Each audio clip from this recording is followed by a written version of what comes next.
जय श्री राम दोस्तों। देश का सबसे बड़ा पार्टी भारतीय जनता पार्टी, देश का सबसे बड़ा और अनुशासित गठबंधन एनडीए गठबंधन, और बिहार विधानसभा चुनाव 2025 में सबसे पहले टिकट का बंटवारा और किस पार्टी को कितना टिकट दिया जाएगा, कि अपने सहयोगियों को किसको किसको कितना कितना सीट दिया जाएगा, इस सब का चर्चा चुनाव खत्म होते ही अगले चुनाव का चालू हो जाता है। और टिकट क्लियर करने में सबसे बाद में आते हैं। काहे कि उन लोगों में आपसी सहमति नहीं बन पा रहा है। अभी देखिए चिराग पासवान और जीतन राम मांझी के टकराव में इन लोगों के टिकट में इनको इतना सीट चाहिए उतना सीट चाहिए में कहानी फंस गया है। अब दिलीप जायसवाल जी कह रहे हैं कि अगले 72 घंटे में एनडीए गठबंधन अपना टिकट क्लियर करेगा, किस प्रत्याशी को कितना कितना टिकट मिलेगा, कौन कितने सीटों पे चुनाव लड़ेगा। और कल तक ही कहा जा रहा था कि जन सुराज इंतजार कर रहा है कि भाजपा और राजद अपना प्रत्याशी क्लियर कर दे, ताकि इन लोगों से जो लोग नाराज होकर निकले उन्हें जन सुराज अपना टिकट दे दे। जबकि जन सुराज ने इन सभी से पहले अपने 51 प्रत्याशियों का टिकट क्लियर कर दिया है कि इन लोगों को हम दे रहे हैं, और आज भी 50-100 लोगों का टिकट क्लियर होने का कवायद लगाया जा रहा है और जन सुराज करेगी।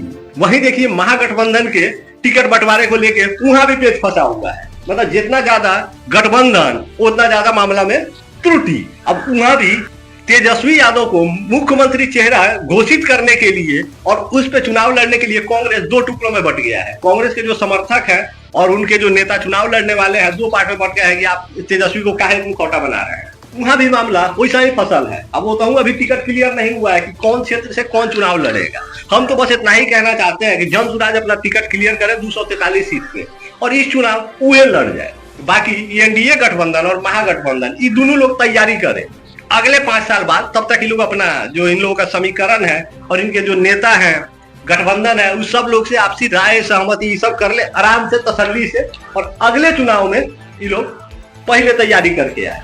अब सोचिए आज से नॉमिनेशन चालू होना है। एनडीए गठबंधन और महागठबंधन के कैंडिडेटों का सीट ही क्लियर नहीं हुआ कि कौन कहां से चुनाव लड़ेगा। एनडीए का कहना है कि 13 तारीख तक क्लियर हो जाएगा, यानी नॉमिनेशन 3 दिन बीतने के बाद वो क्लियर करेगा। उसके बाद 4 दिन का टाइम मिलेगा नॉमिनेशन करने के लिए। तैयारी कितना करेगा लोग कहा नहीं जा सकता। ये सब आनंद आनंद में होगा। और एनडीए का जो पेट फंस रहा है ना, ये मेन फंस रहा है भाजपा का और जदयू के कारण। इन दोनों को चाहिए 100+ टिकट, 100+ चाहिए, और गठबंधन में रखना सभी को है। सोचिए 100% स्ट्राइक रेट से काम करने वाले चिराग पासवान को ये लोग 20 को सीट देना चाहता है। हम के जीतन राम मांझी को 6 को से 7 को सीट देना चाहता है। वहीं आरएलजेपी यानी उपेंद्र कुशवाहा जी के पार्टी को 5-6 को सीट देना चाहता है। इस तरह से ही लोग का समीकरण तैयार हो रहा है। और उसी में बीच में वो पेच फंसाए हुए है चिराग पासवान जी के चच्चा श्री पारस जी।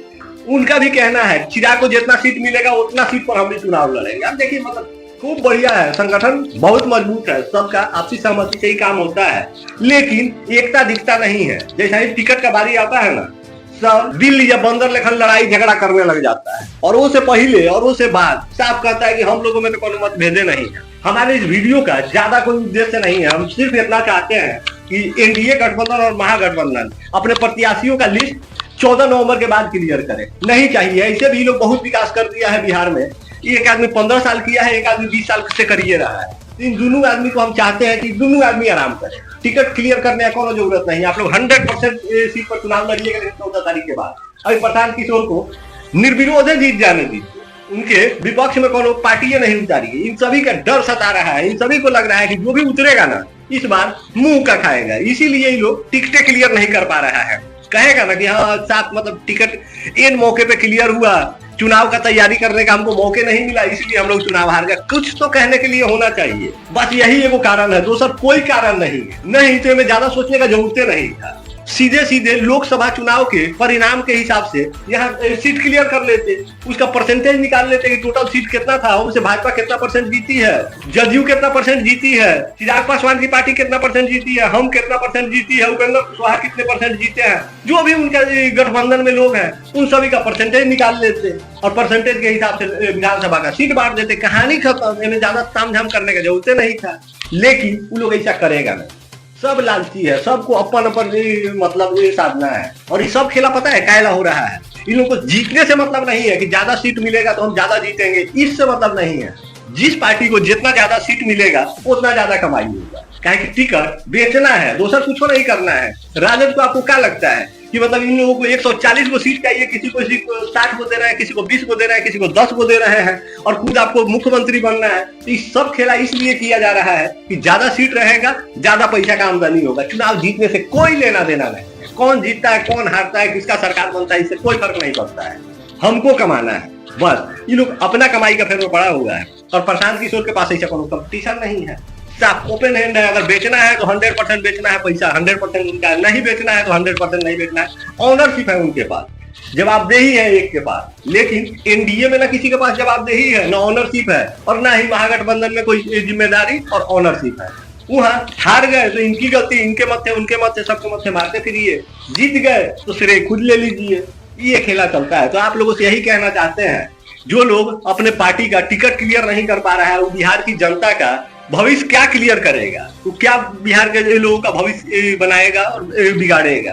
तो ऐसे लोगों को मत चुनिए, ऐसे लोगों को चुनिए जिनके अंदर विजन है, रीजन है, और निर्णय लेने का क्षमता है, जो खुद निर्णय ले सकते हैं। जो खुद का निर्णय नहीं ले रहा है, वो आपका निर्णय क्या लेगा। अंत में इतना ही कहना चाहते हैं, एनडीए और महागठबंधन को मारिए झाड़ू, और जन सुराज प्रशांत किशोर को ले आइए आगाड़ू। बाकी मिलते हैं किसी बेहतर कंटेंट के साथ, बेहतर मुद्दे के साथ। तब तक जय सिया राम।